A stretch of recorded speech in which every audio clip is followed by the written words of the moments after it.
Hello, everyone. Welcome back to the Potsmuckers Bible. My name is Zion. I'm the author of the Potsmuckers Bible, which contains the prophetic book of Zion, where I get my name. It also gives my people their identity. It gives us a nationality, a heritage, and a wonderful defense for the war on drugs. Now, today we're talking part 5 of the 17th chapter of the Potsmuckers Bible, which is the 14th chapter of the book of Zion. This is part 2 of the dissertation. And we begin with Isaiah 5:11 to 16, which is Zion 14:11 to 16. Woe unto them that rise up early in the morning, that they may follow strong drink, and continue until night, till wine inflames them. And the harp and the viol, the tabret and pipe and wines are in their feasts. But they regard not the work of the Lord, neither consider the operation of his hands. Therefore my people are gone into captivity, because they have no knowledge, and their honorable men are famished, and their multitude dried up with thirst. Therefore hell hath enlarged herself, and opened her mouth without measure, and their glory, and their multitude, and their pomp, and he that rejoiceth shall descend into it. And the mean man shall be bowed down, and the mighty man shall be humbled. But the Lord of hosts shall be exalted in judgment, and the God that is holy shall be sanctified in righteousness. Isaiah 5:11 to 16 is all about the party. Now, the people of Zion, it is emotionally expedient for them to have joy. It's paramount. We need to feel joy. Our job as priests is to spread the joy. When we party, we generate positive energy. Our gatherings generate a lot of positive energy. We use it to counteract the negative effects of the negative energy field that we live in and the war on drugs. The party is sacred to us. A true priest is a spiritual mentor and a guide. They teach others how to live well by living well themselves. We understand that true power comes from emotional energy. Our lives are lived as an example of living on high, on a higher path. To the priests of Zion, the ways of peace and unity are sacred. Or it was meant to be that way, until the government corrupted us into the violent rebels that we are becoming today. When we are exonerated for our so-called crimes, we will again embody the ways of peace and unity. Our party is the kind that King David enjoyed. We celebrate the glory of being in the presence of God, but to us, it's just an intense feeling of joy. That's because we don't know that getting high connects you to the gray aliens by telepathy. The gray enjoy our celebrations, it's true. They just wish that they were invited. The difference between our current form of partying and the joy expressed by King David is that David celebrated the gray aliens, and we just celebrate. Our biggest sin is, in the eyes of the gray, ignorance. Our biggest mistake was in disregarding the Torah. Just because we didn't believe in the false gods invoked by it doesn't mean that it wasn't worth reading. If we had read the Bible or the Torah, we would have recognized ourselves a lot sooner, but we rejected our own sacred text just because others misused it. So, instead of glorying the gray and ourselves, we eat, drink, smoke pipes filled with marijuana, and listen to loud music. We know the prophets intended marijuana because our honorable men are famished and our multitude is dried up with thirst. We get high, then we get the munchies, and then we get cottonmouth. Now, we play music, using guitars and bass and drums. And sometimes we have flutes and trumpets and trombones. We eat and we drink and we're merry. But we don't regard the works of the great. Neither do we look at the writings that they left us. That is why we suffer so terribly at the hands of the police and the governments. We're ignorant of the fact that the prohibition of marijuana was designed by the Grey to create the Zionite people. That knowledge justifies us and ends the war on drugs.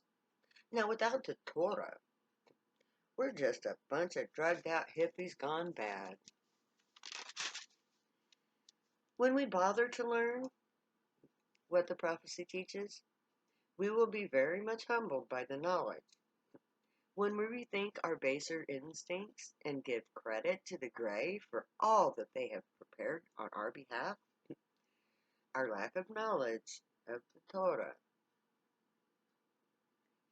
will cease to be our biggest weakness.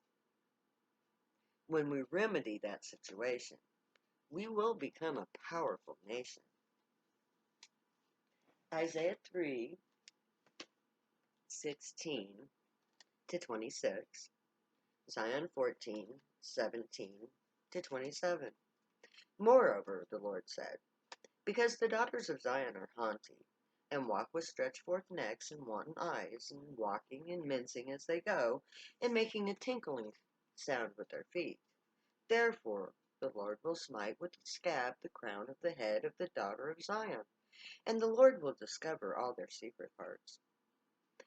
In that day the Lord will take away the bravery of their tinkling ornaments about their feet, and their cowls, and their round tires like the moon, the chains and the bracelets and the mufflers and the bonnets and the ornaments of the legs and the headbands and the tablets and the earrings and the rings and the nose jewels, the changeable suits of apparel, the mantles and the whipples and the crisping pins, the glasses and the linens and the hooks and the veils.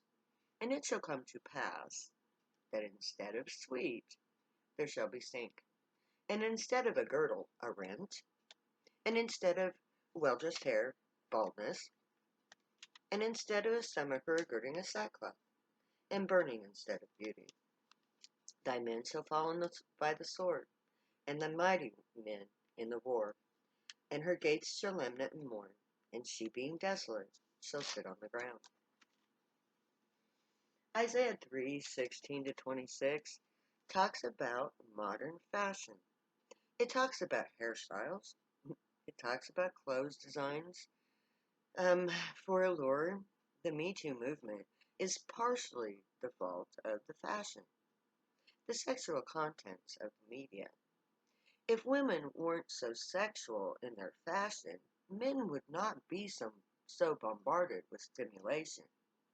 I'm not saying that I don't believe in the hashtag Me Too, because me too, but we must take part of the blame. Come on, girls. There are 10 verses about how we use sex appeal to entice men.